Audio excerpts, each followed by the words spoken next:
What up, people? What up, people? All right, got some energy going. All right. What up? Welcome from all over the world for another session. Three things consistent in all our lives: tax, death, and office hours every Thursday, 10 a.m. EST. Sweet. I love that. We're going to keep it going. What is up, everybody? Good morning, good evening, good afternoon, or as I call it, good after morning noon. For those joining in, let's get the energy pumped. You've got the chat button at the bottom right. If you've been here before, you know the question I ask, because we love to see the global effect of where you all are from. Drop in your location, your temperature as well, in either Celsius or... Far out, man. Keep screwing this up each time, and I'm doing some purpose right now. What's the American system called? Fahrenheit? American metric system. The Newton system? No, it's called something else. The Keeley system. Imperial system. All right, the imperial system. All right. Cool. We got Pakistan. We got 45 Celsius. We got Frizzo. All right. USA, Minnesota, 67. Philly, 62. I'm going to just convert what 62 Fahrenheit actually is. Okay, 16 degrees. All right. So that's cold. All right. Okay. Cold for me. Nice. It's bloody hot in Orlando. 98 degrees. 98 degrees is body temperature. That's like 32 degrees, 33 degrees. Come on. That's not that bad. Okay, 36 is hot. Never mind. Okay, 36 is hot. All right. Sherbrooke, minus 20. Nah, not doing that. Not doing that in my life. Where's Sherbrooke? Where is Sherbrooke? Well, is that a Sherbrooke from Quebec, Canada? I don't know, but minus 20 is not definitely Sydney. It's not minus 20 right now here. Sherbrooke is supposedly a city in Victoria, Australia, but I doubt Dom's up at 12 o'clock in the morning. Unless you are, that's some dedication. That's I gotta love that. There's one in Quebec. There you go. We get some more people in. We got the energy rolling people. So for those who've just joined and they're joining, we'll kick this off in a quick minute or two. We've got Renee over here. We'll do a proper introduction of him for those who already know him. You know the power that he brings.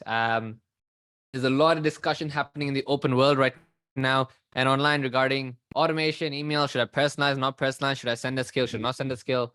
Where does AI and automation come into my agency? How much should I pay for it? If I'm scaling, what should I be doing? So it's a lot of questions to have answered. And I think it's about time we got Renee on board to get his advice and help, because man's busy helping a lot of people. And yeah, thank you, Renee, for doing this. But we'll just wait a few more minutes to kick this off. That's right. SYC in the house. 100% appreciate the invitation, Lebav. No, of course. It's more so thank you for saying yes. And you know, I know you've jumping off a lot of calls and stuff for us, so we're always grateful for this. For those who are going to ask, yes, Renee is suited up and I am not, so I feel a bit underdressed, but it's all right. We are what I was gonna say, but yeah, we're just waiting a couple of seconds off and we'll start in about a minute. The one thing I do want to stay and say with all of you, for those who are here, the near 100 people, do not leave till the end, because I've got a pretty sick thing planned out, pretty massive surprise planned out for some of you. So for those who stay back, we're going to be picking 3 lucky winners based upon something we're going to do. And you're going to get access to something that is usually going to cost you a lot of money and probably not even have accessibility to it if you're just trying to get access to it, you know, straight off the bat. So had to pull a lot of strings, had to beg to some extent, but we managed it off. So just stick around till the end. It is going to be absolutely worth your time. I know you've had this before in some other crappy webinar, but this is not a webinar. I have nothing to sell you. No one has nothing to sell you. All of you are already paying us, so we have nothing extra to take out of you guys. So yes, I apologize for keeping the suspense on, but can't help it. We love our suspense. Sweet. All right, we are gonna start. Everybody, thank you for jumping on board. Welcome to another office hour sessions. We've got Renee Lambert over here. We're gonna give him a second to introduce himself and tell you why you should pay attention to him, because damn, you should. Now, before we kick off, one or two base housekeeping rules. We will have a Q&A section towards the end where you can turn on your camera, spotlight yourself, ask your question about your agency or business and how you want to automate it, because that is the hot topic of 2024 right now. But along with that, feel free to drop in any question you have in the chat. We'll aggregate it and we'll also try to get those questions asked. Now, before we kick off, one point of question that Swapnil has asked. Quickly, if you can open up that chat and blast it with whether you are an agency or a startup. Hit the chat, hit the chat, hit the chat, hit the chat. Let's go for it. All right, we've got agency, startup, cool.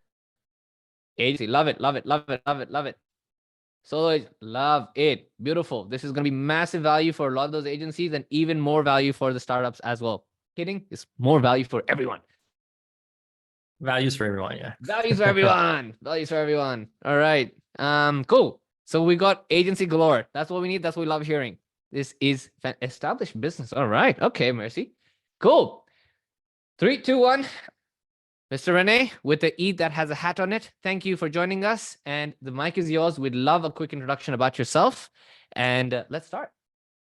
Perfect. Thank you for the invitation, Vaibhav. Let me just share my screen to get this going. Boom. Let me know if you can see the screen now. Yep, screen's perfectly visible.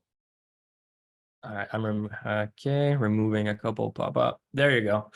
All right, so for those that don't know me already, I'm Renee Lambert from Wingrowth. I'm the founder at Wingrowth, and we're an agency that focus on offering fractional COO service, but also operations and automations on a project basis for agencies, lead gen agencies, a lot of them, but also other industries as well. So a quick intro about me. I'm from Quebec, Canada, so that's why you're hearing a French accent right now. My background is I was in the Army as a pilot a couple of years ago, enjoyed myself, left the Army, and then I went on to co-found a Web3 avatar builder. That was my first, well, that's the first experience being a co-founder into a business, and that was a crypto experience. And what we did was kind of very amazing. We grew, I grew a community of 30K community members in under a month, starting from zero, no cloud. We were not known, didn't have any plug like that.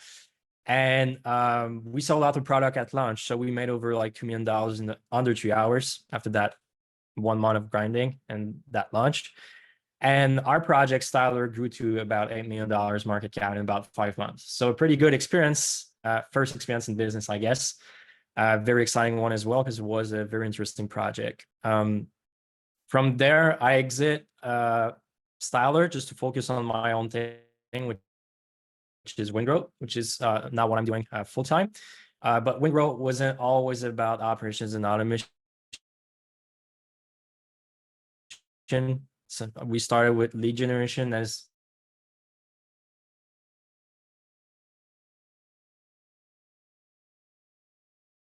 a lot of, I realized somewhere along the way that a lot of people actually wanted what I built, and that it was a better opportunity for me to, you know, just get people on that operating system and, you know, get more technical about what I can do.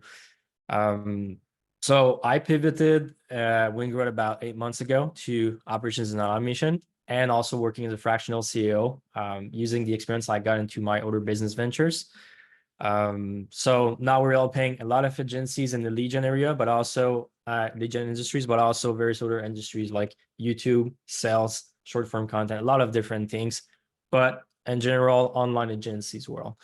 I've helped getting many agencies at this point to over 7 figures. I'm currently working with 25 active lead gen agencies.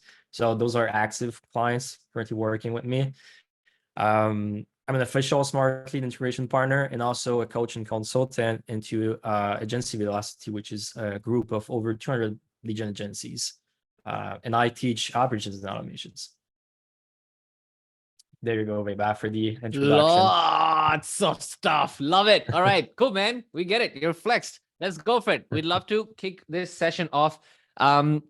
Maybe you can start presenting and we can go into some of the topics. As an agenda for everyone, we're going to be speaking about some very interesting points, automations that you need to focus on as an agency, what kind of things you need to have built as must-haves as automations for your own agency, what is stuff you need to be collecting and reporting to your clients to make sure that they're wowed and excited. And obviously, we're going to have a Q&A section towards the end where any questions you want to have answered, we'll get it answered. So Renee's gone above and beyond to keep it as beginner friendly, but also technical enough where you get your brain spiced up. So Renee, on to you, sir. We'll keep this as collaborative as possible. 100%. And like Vaibhav said, guys, this is a technical subject, but I try to keep the introduction. But generally, what you're going to see in there, it's also something that everyone can do. Agencies or solopreneurs, or if you have your own business and you lead yourself, there's quite a lot of things that you can do. But I'd like to start up because that's something I get asked quite a lot, and the different calls I have, and it's like, yes, I do automation and operations, but what's my approach to lead generation in 2024, right? Because right now there's so many changes that the game is just changing constantly every month. I'm sure Vaibhav noticed with all the features that they're doing. But so I wanted to touch this before real quick, and then after that, we'll deep dive more into automations and operations itself. But for me, I think that's an important approach that people need to consider now. Cold email is, yes, a way to get clients. We all know that. But it's also a cost-effective way to be a source of traffic and generate traffic. It's not just about getting leads sometimes, it's also about getting them into your spider web. So your broader strategy for your marketing, okay? There are some type of agencies that you could be running that you don't really care about the meeting book, you just care about getting people into your whole funnel. So that is YouTube, LinkedIn, Twitter posts, etc. And then eventually those people will convert into, higher up offers in some ways. So for me, cold email is not just a way of acquiring meetings, booking, and customers. It's also a fantastic traffic source and is very low cost and it scales quite effectively. So it's about attention. Like I said, the reality is, yes, you can still book qualified meetings with prospect, but now you also have to compete with people in the inbox, right? It's not so much about what you have to offer, and if you inbox, that's just that's the new step one. Now it's also about you got to stand out from the crowd, and you got to give a lot of value and be credible. And you do that with a lot of sales asset. You do that with your whole marketing funnel nailed down. Yeah. So this is why I think cold email is a fantastic piece of the bigger equation of your marketing efforts. Okay. And there's a lot to do when you start sophisticating your marketing efforts and your different funnels. It's why integrations become very crucial if you want to keep everything under control and not, spend hours of doing manual reports or connecting different things manually with spreadsheets, So yeah, this session, that's my approach to cold email and my use for it in 24, but this session is going to be more specifically around integrations and what I use it for. I've put 3 main examples of what I advise you guys to get started with at the beginning, the most important things. And obviously there's tons of things in between that we can also discuss if you have questions as well. Lovely. Perfect. That is game. Let's go for it. Perfect. Any questions so far? Are we good? I think we're good so far. I think that the question will start popping up once you go into the woozy of everything. All right, cool. So inbox management, I think that's the most important thing I have to mention first because this connects into everything else. You guys know if you have agencies, you're going to be spending a lot of time in the inbox. And if you have your own business, you're also going to be spending a lot of time in the inbox. And at this point, I think we all know, because Vaibhav, you're sharing so much value in your article as well, that responding and very fast is crucial to get people into whatever city you're trying to get them into. So whatever it is, book meetings, newsletter sign up, SaaS sign up, if you have premium and stuff like that, you need to respond fast. That's the point. The problem with this is it requires someone to be like almost 24/7 in the inbox if we're being realistic here, which is not something that we can really do. It also takes a lot of times when you answer manually. So that was the first issue I had to tackle with all my clients that are lead gen agencies. You know, they're scaling to 5, 10, 15, 50 clients, and now they're having a lot of replies in the inbox. And that's a very big issue, because there's so many replies at this point that you're not able to reply manually to everyone before it's like 1 hour later, which kills the deals in some instance, you know. One of the solution we found for this, and I'm going to get to this, but one of the solutions we found to fix this is the subsequence, and Smartlead offers a subsequence. So it was, you know, truly like an enlightened moment in which, you know, oh, there's a feature that's going to let us do something about that situation, and actually even do more than what we thought about it. This feature lets you send more volume, and, you know, volume is going to provoke your luck sometimes in having more deals through the pipeline, because often in cold email it's just about time. You know, it's just a time issue. Sometimes the prospect is going to receive an email a couple of weeks or months before, not ready for the service, but then all of a sudden you send that email and he's ready for that service. So sometimes it's just, you know, it's about time. So you got to send a lot of volume. You got to send follow-ups for this. And how we combine both being efficient in inbox management and also doing follow-ups without, you know, spending all your time in this, we use subsequence. And here I put an image of how it looks like, because realistically, after doing inbox management, having a lot of volume, so like millions of emails, you know, there are similarities and the different kind of replies that you're getting. And you can use those similarities to build different subsequence. So subsequence are campaigns inside your campaigns, if you didn't know. And you use those subsequence to, yes, one, you reply. So you just tag and then it replies, but also do unlimited follow-ups for as long as you want, realistically. You could do follow-ups for 2 weeks, but you could do it for 6 months. No, I don't think I advise following up for 6 months if you're sending emails every week. But it's a possibility, and it's just that makes it even crazier. You know, the limits become, you know, what you can make out of it. This feature alone easily removes 70 to 80% of like the time spent in the inbox for the lead gen agencies I work with, and it makes it so one person doing the inbox and those companies can take care of over 50 clients without, you know, stressing about it, because the heavy lifting is doing a copywriting for those subsequence. But once this is done, it's done. You just have to tag people in the inbox, and then it takes care of following up. It takes care of, well, the initial reply as well, but also, and that's something I'm going to mention a little bit later, it takes care of moving the deal inside your pipeline, your CRM. Okay, here's the next touch point that I'm going to do because my automated follow-ups are going to be done at this point. That sort of stuff. We divide, the way I do it is we divide the different categories with direct. So this is someone, you know, wanting a meeting right away. Information, this is the most common one that you're going to get. I advise you guys, if you do a setup like this, to give value. So having a lot of sales assets, lead magnets, that sort of stuff, because you don't want to be, you know, just following up. You want to be giving value, because that's the name of the game in 2024. And it's about being credible for your prospects as well. So yeah, we have a direct sequence and full sequence. Future, when someone wants you to reach out to them in the future.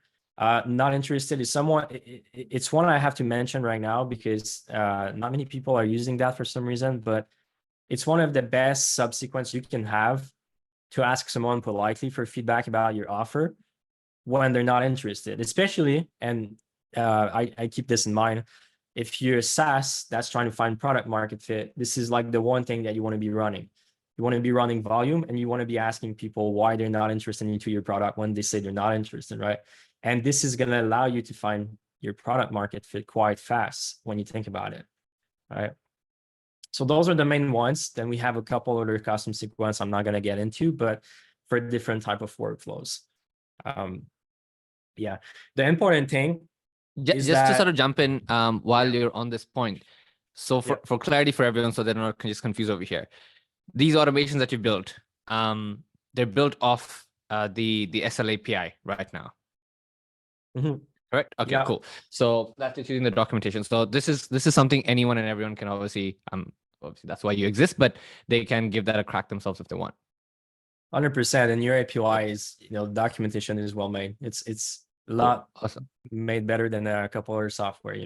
So it's something that everyone can do, and it's not just about doing code as well. You can have something like make.com to do those sort of Of stuff. course. Yeah, absolutely. I think you're going into that right now. So sorry to interrupt. Yeah, exactly. No worries. Thanks for the question. Or yeah.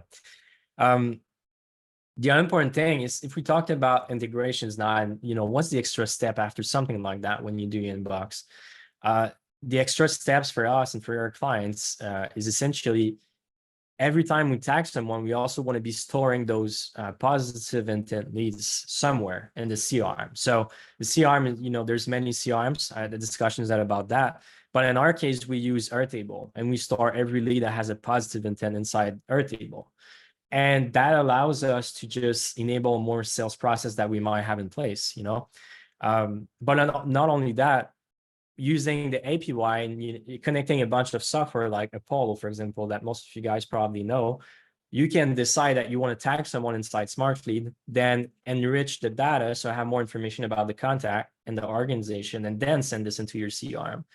So now, you actually take the time to enrich your data from the source rather than doing it later down the line, maybe with another workflows inside your CRM. Because at the end of the day, the more data that you have, the more valid data that you have inside your CRMs, the more things you can do with your sales team, right? Phone numbers being one, if you have it.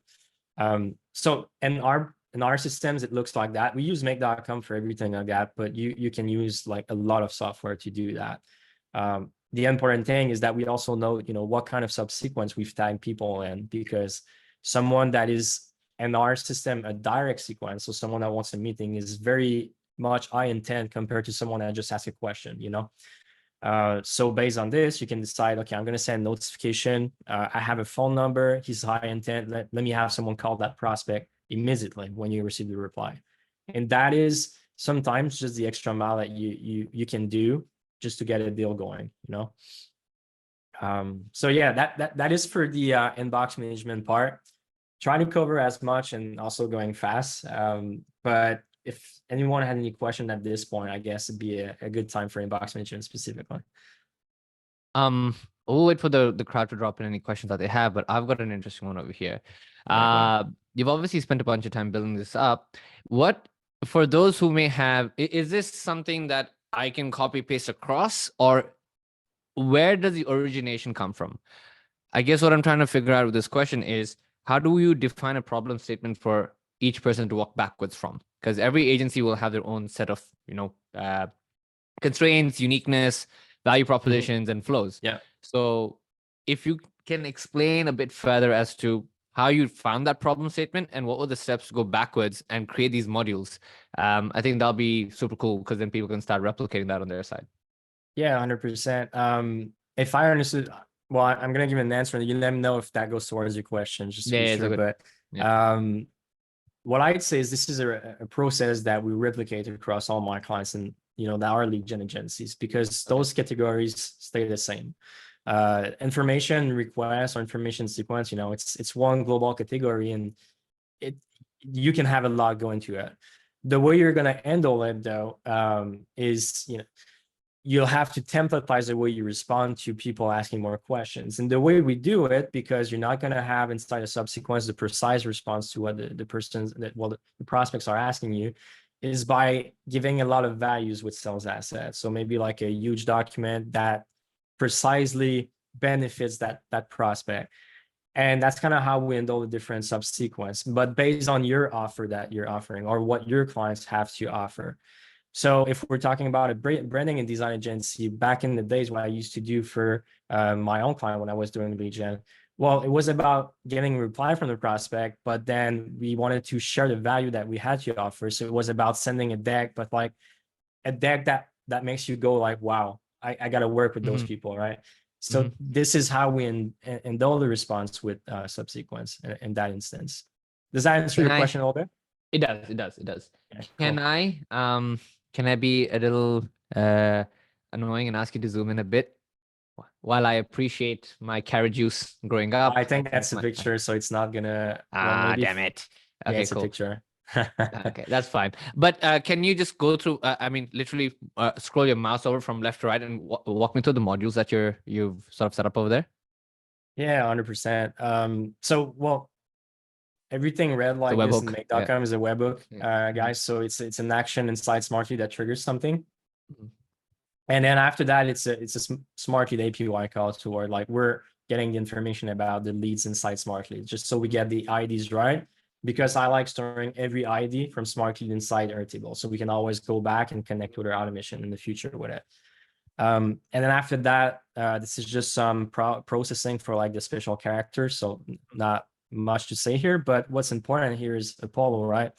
It's just a simple test, but it's where we enrich the data. So we use the name of the prospect, the company name, the website, and we try to find that prospects inside Apollo.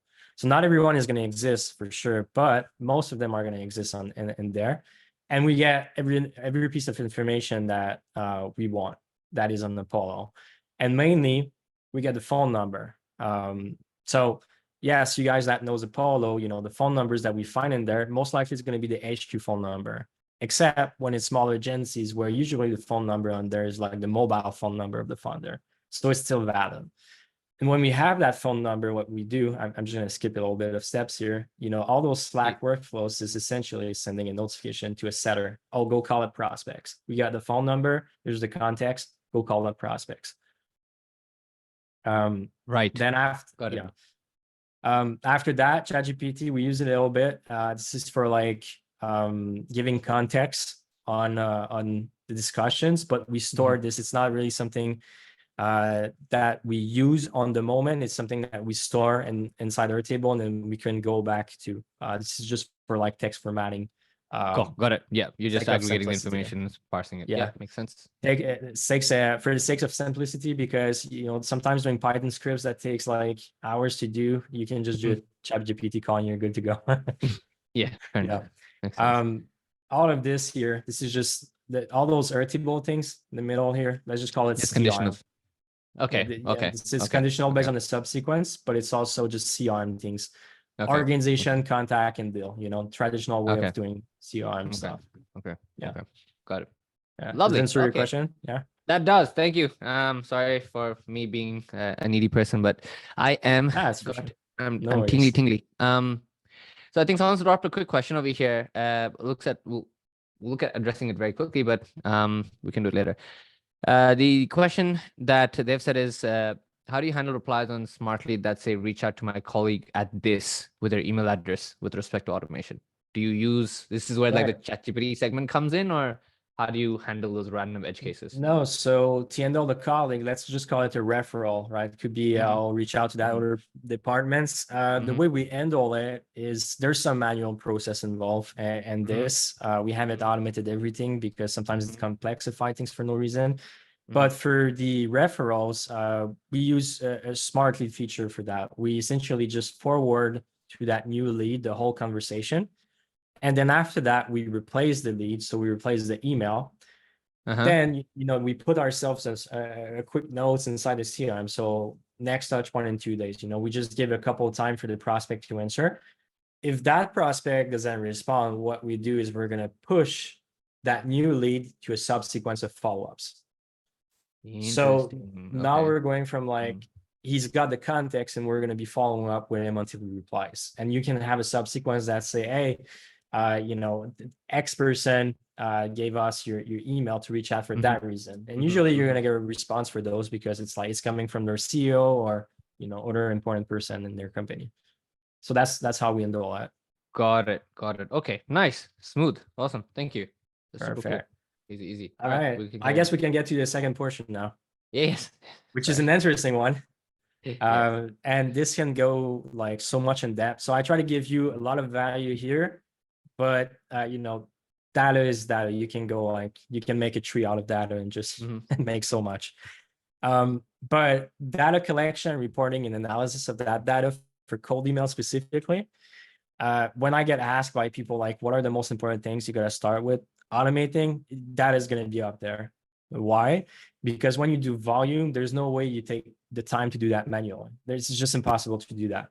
So it's one of the things that you're going to need to do like very fast, because If not, you're not going to be benefiting from having data insights, and you're not going to be able to take decisions based on data instead of feelings. And a lot of people don't have this in place. And, you know, in 2024, it's the name of the game. The more data that you have, the better decisions you can take, and, you know, validate your hypothesis rather than just going with feelings. And, you know, the more part you have in your funnel, so let's say LinkedIn, for example, the more it's going to be important to just integrate everything together, because again, there's no way you're going to have employees do that manually at some point. It's just impossible. Or else you're going to be spending a lot of salaries for no reason, because it's something that's usually quite fast to integrate. Using Smartlead API, it's possible to extract all the data related to your campaigns. It's made for it. It's very easy, actually. And also not just your main campaigns, but the subsequence. So that's like the extra steps is we go the same API call we use for campaigns, we use for subsequence as well. And I'm going to show in the graphic here how we handle it. But there's like hundreds of ways of doing this.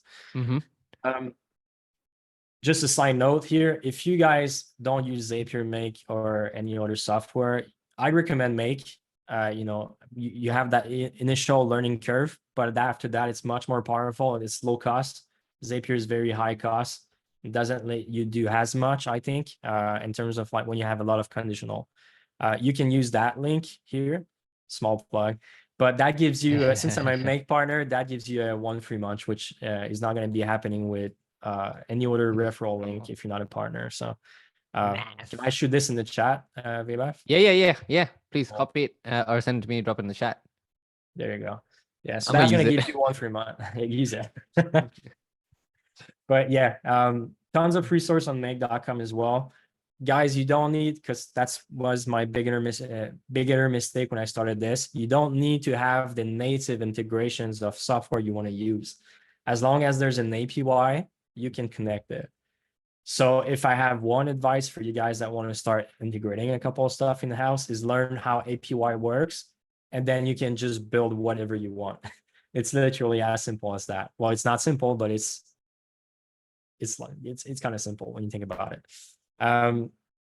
Just walking you through the steps here, and like there's so many ways of doing this, and there are more efficient way of doing this if you have more clients. But this is like one of the easy setups to do when you want to do something like that, like extracting your data of all your campaigns. And I'm going to show you later, well, just under this, the graphs, how it looks and how we handle the data when we extract it. But essentially, if I walk you through this here, those are API calls getting all the campaigns. So it's one API call in Smartlead that's called campaign top statistics by memory, something like that. It's one API calls that get all the campaigns, and we filter with the active campaign only, because we don't want to have the campaigns that are, you know, done for a good while. No point in having those. And then after that, if you're a lead gen agency, we associate campaigns with the client number. So that's why you got to have clients inside Smartlead, right? Because you're going to have an ID, and you can associate IDs to those campaigns inside your backend. If you're doing it for your own business, it's going to be even more simpler. You simply have, now I think Smartlead has the user webhook, right? User level webhook, yeah. Sorry, so that's wrong. Yeah, no worries. If you got your own business now, it's even more simpler for you guys. But yeah, so what we do is we get all the data. I have a small list of data here, and then I'm going to go back. But the basics are, we get the email sent, we get the total replies, we get the positive replies, the prospects in each subsequence. So let's call it, this is basic, but let's call it like medium basic. This is a little bit like a step extra. We get the bounce, the leads not contacted, and there's quite a lot more that you can get, but you can do a lot just with this. I'm going to give you an example of advanced ratios that we use as well. And here, you know, what looks like, you know, the infinity gauntlet is essentially just all the subsequence. Each branch is a subsequence with another API call that gets the data and put it inside our table. Nice.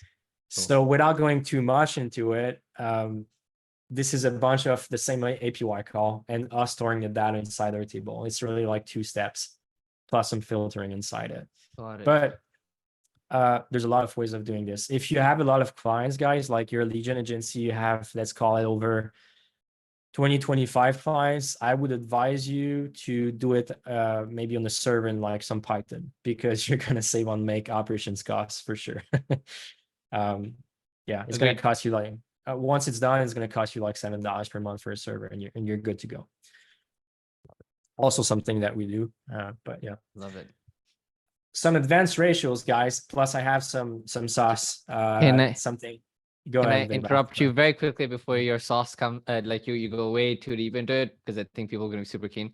So at the very beginning of this session, I did say there's a surprise, but given my ADD and my inability to hold secrets, which is why people don't tell me secrets, including my team, the point is super straightforward. At the end of this, 3 lucky winners are going to get a free consultation with Renee. We're going to be tagging that person in the Slack channel, so you get to jam with him, ask him questions, figure out how you want to automate your agency, see if it makes sense, and yeah, dig into his brain. Again, stuff that we had to beg and get through with it. Sorry, man. You know me. That's your fault. So Neil's not happy now. My weakness. This is why people don't tell me stuff.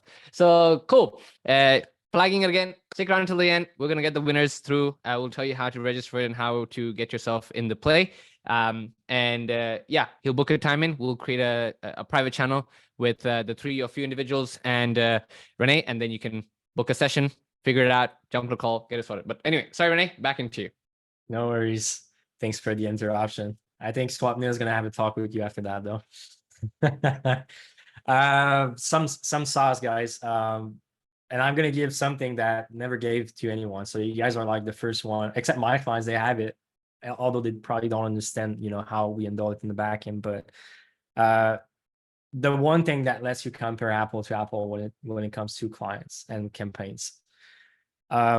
So in terms of advanced stuff, we have reply ratio. You can calculate the reply ratio quite easily, but then after that, you can just have a graphic that shows, oh, how many prospects do I need inside a lead list to get 1 reply, you know, something like that.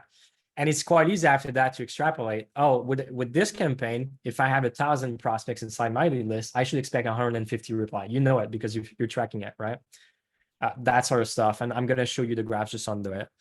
Same thing for email ratio. How many emails you're going to send for 1 interested reply? That's, you know, a cool stat to have when you're trying to develop your own funnels. Another one that's just 1 step deeper. How many prospects in the list that you have for 1 interested lead?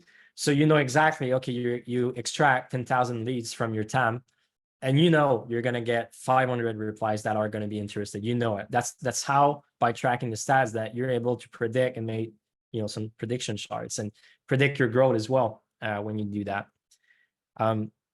Using those 3 here, what we can do is what I call the efficiency ratio, and I've put it into like a visual formula. If you can take a picture of that if you want, but essentially this takes into consideration the total of interested replies that you had, the number of emails that you sent, and the number of prospects you had inside your campaign. So this is how you're going to compare apple to apple and not just about feelings, because some of you guys might have campaigns, you know, 1 campaign that's full, that's been running, you know, you have some good stats, but then you're trying a new one, and then it went on for like 2 days, but you think the stats are way better than that new one, but in reality they're not. How do you manage that? Well, you have to make a ratio that takes everything into consideration, and that's what I call the efficiency ratio here, the HER, right? That ratio, the closest to 0, the better it's going to be. And what's cool about this is when you put this into a database, and let's say you're a lead gen agency, you work with 5 branding and design agencies. I like branding and design. Work with quite a lot of them, even though this hard niche for cold email. The cool thing is you can take those 5 clients, compare them to each other, check all the campaigns at once with just 1 view, and see which ratio is the best. Then you go more granular. You check that campaign. You're like, okay, why is it the best? What did I see in that campaign that made it the best? You take all the learnings that you have from this campaign and you apply it to all your other clients and all the other campaigns that you do. And you just keep on improving like that. And this is literally how my clients becomes experts at, you know, different industries they work with. It's not based on feelings. It's just based on stats, raw stats. The more volume that you send, the better it is. you get a good idea of like what you're shooting for. And this also works. It's something, I haven't put a document inside that presentation, but if you're a SaaS that's funded, you're trying to find product market fit, which is like the biggest deal for you at the beginning, right? And that's why your investors invest in you, and you need to give them results. Cold email is a very good way to find product market fit. If you send volume to all your hypotheses, then you validate with something like that. It's like truly mind-blowing. Inside Airtable, how this looks for us, it looks like that. So you can imagine all the letter here are different campaigns, all the colors are different clients, and you just check, you just scout this. Oh, I have like 4 campaigns that seem very good because the ratio is closest to 0. What I'm going to do is do further analysis with that. I'm going to go into each of campaigns. I'm going to take some learnings from them in terms of copywriting, in terms of what was the target of those lead lists. And then after that, I'm going to use this for my future campaigns.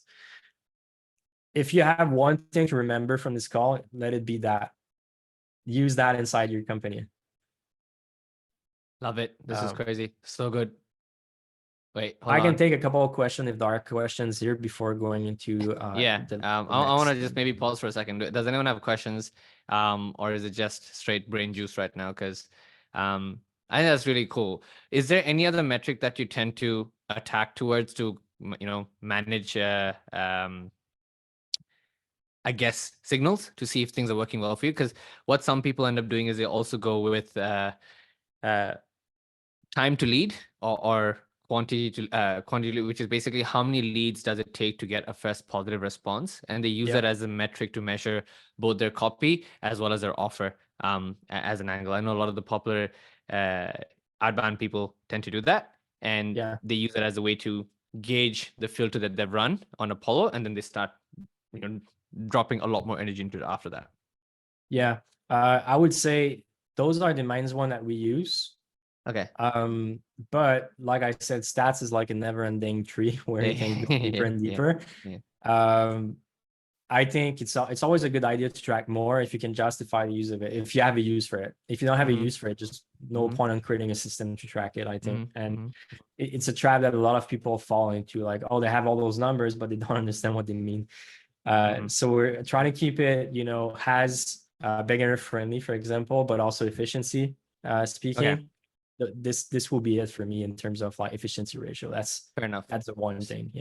Beyond the theoretical element of it, which is obviously very sensible, a question someone's dropped in over here, which is fair, is how does the practicality of this get applied? Like, how do you apply this? Is there a manual process? Is there a software that you use? How do you actually attain this value? And once the value is attained, what am I to do as a result of attaining this value? 100%.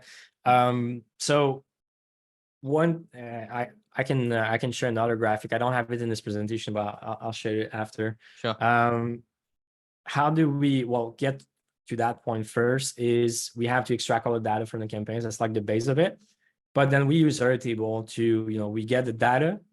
We have a bunch of formulas inside Airtable, and the data it propagates the graphics. And now from there, what my client do and how they apply this is they wake up in the morning, they look at it, they look at the performance of yesterday, which is the graphic I don't have in this savvy. I'll stop sharing. I'll go into it and I'll share after that. But it's like a timeline over time, right? You can see every day how the curve is going. And if we take the efficiency ratio, for example, if we say closest to 0, the better it is. If the line goes up, which means it's not going towards 0, it means you had something going on inside your campaigns for that client the last day. It means go get into the campaign and actually see what's it. Up. Yeah. Because you could use AI to determine this. You could do further statistics to just like you calculate a mean, and then you're like, okay, if it varies a little bit too much, like you get a ping, you can do all of this. The core functions are the core components are going to be this, though, having a stats, and from there you can build a lot. But how do we use it? I just said to my client, you wake up in the morning, you check your graph, up, down. If there's a problem, you're going to notice it. And interesting. Okay. Okay. Cold email is a triangle, I think, where you have copywriting, you have targeting, and you have deliverability. If one of those three is missing, you have a problem. So got it. Noted. Yeah. Noted. That makes sense. Okay. Yep. Makes sense. Anyone else have questions here before we run away from the spot? Last chance. Cool. All right. Let's go on from here. Perfect. Well, an example of what I meant by you can do a lot of things when you have this kind of data. This is a cool thing that we have for just a quick trigger. That's one of the automation that we have in terms of deliverability, spotting the deliverability problems, because this is such a huge topic lately. We have a formula that says, okay, if bounce rate is over 3% and we've sent over 500 emails in a given campaign, we have a problem. Like we know we have a problem because the bounce rate should not be 3% with that many emails sent. This is just like a very like set trigger. This is not like evolving. For us, that's a metric we track. For some people, it's going to be less email than that. Like they're going to be, oh, if I send 200 emails, then that's enough for me to know there's a problem. That's just one of the things that we do. It's just one simple thing that you can create when you have the data inside the database. From there, literally your imagination is the limit of what you can do. Got it. Yeah. Got it. Cool. Okay. Does that make sense? Makes perfect sense. That's amazing. That is amazing. Thank you, sir. Sweet. All right. I'm going to take a minute to absorb that in. Sorry, you're saying something? Yeah, I was gonna say this doesn't have to be complicated, guys. In theory, I haven't shown this, but it's like a five bubble and make scenario. Like it's very easy. It doesn't have to be complex. Yep. We will have an option popping in for people as well, where they can get notified or have the campaign automatically stop after a bounce rate hits a certain amount. But to your point, this automation works really, really easily as well. So that's also a big win. Lovely. That is crazy. Sweet. I have some questions for you over here, but before we jump into those questions, what we'll do is we'll come towards the tail end of this. So we know some people may have questions. Like I said, if they don't have questions, usually because you did a good job at dropping all the value bombs. And so everyone who's done this in the past, who's been part of these sessions with us before, feel free to, at the bottom right corner, there's a reactions icon. Go ahead and click on that and raise your hand. If you raise your hand and turn on your camera, we will spotlight you. You can use that as an opportunity to pop in any questions that you have regarding automations with respect to your business. Because I know we've got a ton of agencies over here.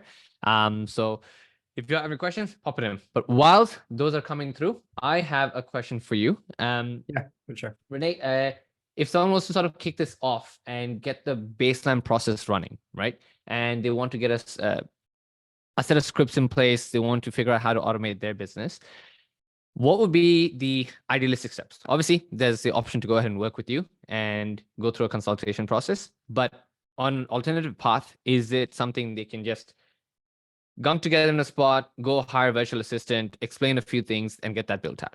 Yeah, it's a good question. I'll be real with you. If you're not someone that understands tech fast, like get someone to do it, because one of the mistakes that a lot of my students do inside AV is they try learning all of this, but they have no tech background. Like they don't know. It's cool. You can do a notification and a two-step. That's very easy. But if you want to do more complex stuff, your time is worth more than like spending 2 weeks trying to learn how to do one simple workflow. Your time is going to be worth more than that. But that said, if you're someone that understands computers, like not my mom, you can learn make.com. Make.com has a bunch of very incremental tutorials and learn how API functions. Just in general, like how do you make an API call? If you know this, you're going to be able to plug whatever you want. From there, start with what I mentioned in this call, about the data. Data is going to be the biggest one. Box Just read through Smartlead documentation, for example. Read the title. Okay, this lets me do that. Can I use that? And think about it. That's how I go about things when I want to make new setups. Got it. When I don't know software, that is, because from one point it's going to be, okay, you want to do X, and you're going to go read the documentation. Does that allow me to do it? If it doesn't, well, that's cool, because Smartlead is kind of very fast at making new stuff inside the API when you ask them. So something you can do well. Okay, nice. Love it. We'll pop in with question number 1. We've got Hussein who's got a question. Hussein, if you don't mind turning on your camera, please, we'll go ahead and spotlight you and get you to ask your question. So give me a moment. I don't think I can spotlight based upon the options that I've got. Renee, could you stop sharing your screen, please? Is this okay? Yeah, for sure. Sorry. No worries. Hold Wait, on. it's Can you crashing hear me? for me. Oh, it's crashing for me. All right, hold on. Swapnil, we're gonna need some tech help, please, even though you're not a tech person, or you are a tech person. Please help. Save, rescue. Can you still One hear sec. me? We can still see you, but the sharing is still done by you. So give it a moment. Okay, cool. I think it's gone now. Sweet. Cool. I'm back. Hussein, you're back. You're back. Hello. Awesome. Hello. All right, man. You hear Let's me? go for it. Yes, we can. Okay. So my question is Hold on. It's okay, not for me. We need to go find Renee. Come back here. Can you see me? Yeah, there you go. You're back. There we go. All right, go for it. so hello. Hi. Hello. And my question is, what would be the best way to stay lower than 3% bounce rate? Stay under 3%? Stay lower than 3%. Yeah. Okay. Yeah. So This what is are the main it would be the data or the campaign or content. So what do you Yeah. prefer? Yeah, this is the whole beast itself. You know, how do you handle deliverability? I'm a finance guy. I like diversificating so in that instance, it looks like 50% Google, 50% Outlook, just because diversification. A lot of spin tax. I'm going to tell you where I see the industry is going right now is towards something like clay.com, because they use AI to make every email different. And that is like the peak of what spin tax is, entirely different emails, right? And I think the industries is going toward this, because spin tax alone right now is kind of failing if you look at the outlook like so last week. Spindex makes your content right, and 50% Google and 50% Outlook make your deliverability good. Go ahead, Vaibhav. Go for it. Okay. Go for it. So Yeah. it's a case of there's a lot of symptom and not one single cause. Okay. And Vaibhav has a lot of data in the back end, so he's probably going to be able to pinpoint a lot of the core issues on this.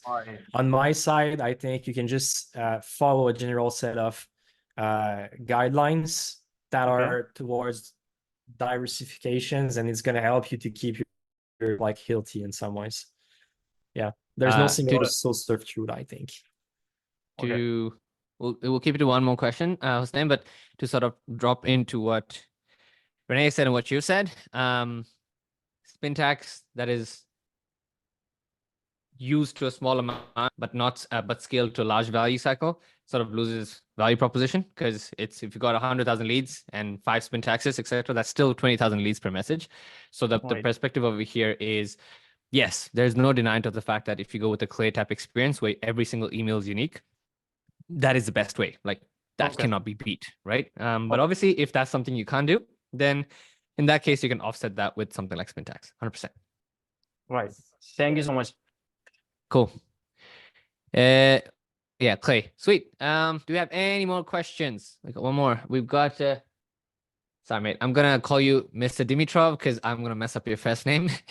And so I apologize for that. Do you mind turning on your camera, please? Easy. Appreciate it. I am going to pin. Okay, I'm not doing this to Yeah, Tanis. A lot of people Tanis, right. Yeah. Thank you, Renee, first of all, for the presentation. I wanted to ask you, when it comes to, let's say, working with more traditional clients or like in more old school industries, what is your approach in terms of handling the process from the moment you get a positive reply and making sure that they can see everything and track it? And I guess that ties into some of the automations as well. Okay. Do you have an example of what you call a more traditional business? Well, let's say in financial services. I mean, just in general, people that are not that tech oriented and just getting them even onto Slack is a problem. What is your view on keeping them updated and then like getting them access to a CRM and all of that? stuff. Yeah, 100%. So I guess it goes with the value proposition of your business. I worked just recently with a client from Quebec, which I don't usually do, and like we're talking about like zero technology piece right now. They're Yeah, just yeah, 100% manual. So that kind of clients you're talking about. yeah.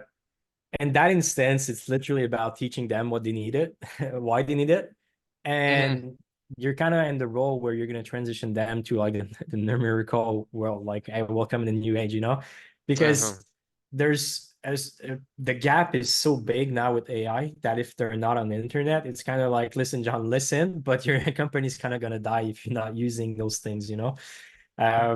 For me, it's just about you have to educate them, show them what's possible, and then you kind of force them if you want to work with you, you know. Use Slack for me is a prerequisite. I'm not going to go on your Teams. I'm not going to go on WhatsApp. Fuck that. I have my work. Sorry for the language, but I have my workflows. It's important, you know. Yeah. Okay, so you push everything into yeah. Slack then, and Yeah. then you keep them posted there, I guess. Yeah, it's well, on an operational level, if we're talking about ops, if you want to scale your company, one standard, not Yeah. 50 different things. Unless the guy's paying you 20K per month and you can make an exception, you know. But yeah, now Got it. one standard is going to help you scale tremendously. Okay, thank you a lot. For sure. Beautiful question. Love it. We'll pop it in for one more question. If not, I'm going to hack in and ask a question I have on my side. We'll wait for 2 more minutes or 1 more minute or 30 seconds. I'm just going to keep dropping the time. All right, fine. I don't like awkward silences, so I'm going to drop in a question I have. The question I tend to want to try understand when people are building automations over here is again coming down to reporting. What kind of APIs are the ones that you see the most value out of, and how do you transition that data into the most actionable outcome for your customers that again keep them excited and happy? Sorry, I'm gonna multi-layer this. One, what APIs do you want to mention that, or you can just say that use these ones on the SL side of things? Second question is, great, APIs exist, but is there any data that you've seen your customers give their customers access to, and they're like, oh, this is fabulous, this is what I care about? Yeah. Let's start with the APIs. If you're a lead gen agency, obviously Smartlead API, the first one, sorry. Apollo's API, useful for enriching data. ChatGPT API. Sorry, if you want to do a couple crazy workflows with AI, that's one we use the most. Airtable API. I'm a Airtable guy. It's you know, it's part of what we do for smaller agencies that care about the operational expense. At the end of the day, we build everything on there, $24 per month for one seat, and they're pretty happy not spending thousands of dollars on it. So Airtable API, also good to, you know, visualize the data as well. You don't need that huge Power BI or Google Looker Studio to start doing crazy stuff when you're small. Keep it simple, you know. In terms of reporting, we use Slack. You don't need the API. Just use make.com or Zapier, although I recommend make.com. I put the link in the chat if you want to use it for free for 1 month. Because Zapier costs too much money. It's just insane what they charge people. Use make.com. Dead serious about this. And things are just very easy to connect. Usually use a token, and then you already have maybe like 80% of all the things you can do in the API already in there for you. Like send a message inside Slack, right? That's for stuff. Got it. Awesome. And what you can send to your clients to answer the second portion, usually what we like sending on the either daily, weekly, or monthly basis to clients inside Slack is number of emails we sent, number of campaigns that are active, total replies, total interested replies, and our 5 main subsequence number of people inside each of those. And that's it. Got it. Okay. Got it. Makes sense. And I guess last question for you. I know I should be answering this, but at the same time, I think you should answer this as well. With your clients and customers, what's the beyond Clay being the thing that outbound agencies need to prepare themselves for? What are something else that you're seeing picking up as a pattern? That's a tough one, because I'd say the one thing I've seen started like very small and now is very big is Clay. So that is, I think, the number one thing right now. Yep. A second thing is that's a really tough one because there's a lot of micro things from my perspective, but it's just about connecting every marketing efforts you have together. So LinkedIn as well, Twitter DMs. To me, if you're just able to create yourself a system and connect everything together, like you've figured client acquisition in some ways, like you've figured that part. Yep. So we're gonna keep the discussions smartly inside here, but you know, that's the general topic. I don't know if you had something, Webav, on this that maybe you're gonna learn me. No. I think you're right. It can be a competitor, another tool, doesn't matter. The others that exist. But the perspective over here is just people doing outbound alone really just doesn't work. You want to be doing a multi-step experience. I spoke to a customer recently. Kyle, forgot his last name, but he's automated his entire agency right now. He services 3 clients alone, and that's about I think 1.2, 1.4 million in ARR. That's it. That's it. Like it's just him and I think one more person, and he's built a $1.2 million business. I think I shared on LinkedIn the other day where for one company, he's replaced 19 SDRs. Another one, he's replaced 21 SDRs. Another one, he's replaced 12 SDRs. He just automated it. And he's not like, your point about not being technical. I don't know if he is or isn't, but even if he isn't, it's just a matter of hiring the right person, investing into it, building a system, and that's it. Like it's dare I say, almost like, buying almost like an investment. You're investing into it and it's just returning some cash flow for you. Take that money, either grow the business or do whatever else you want outside of it. Right. So yeah, exactly. I think if you're not a technical guy, get a technical guy in your network, Yeah. It goes with it. Absolutely Best right. investment you can do. It's usually what you're going to see with agencies when they have co-founders as well, right? You're going to have one person that's more on the sales side and the other one is more on the integration side. 100%. I could not agree with you more. I think we've seen that even on like the SaaS side on our side, which is a larger push for the ops people to have like a no-code experience being picked up, because the whole point over here is operational efficiency and trying to get as much left, right, glued together. And that's where the future is. So if you're not doing that, you need to catch up on it. I know we're running short on time, and I know we've taken a bit more of it. But sorry, you're going to say something? Yeah, I have a curious. I had an interesting conversation with pretty big clients recently, and what's needed in the market right now, going with that clay vibe, is people that are able to have that strategy side of things, how to craft good campaigns, but have a small side of like technical part where they're able to build clay tables and they're able to use APIs. I'd say if you have both of those things going for you, like you're able to analyze campaigns, you're able to craft new campaigns, plus that technical aspect, you're really needed in that market. 100%. 100%. Could not agree more.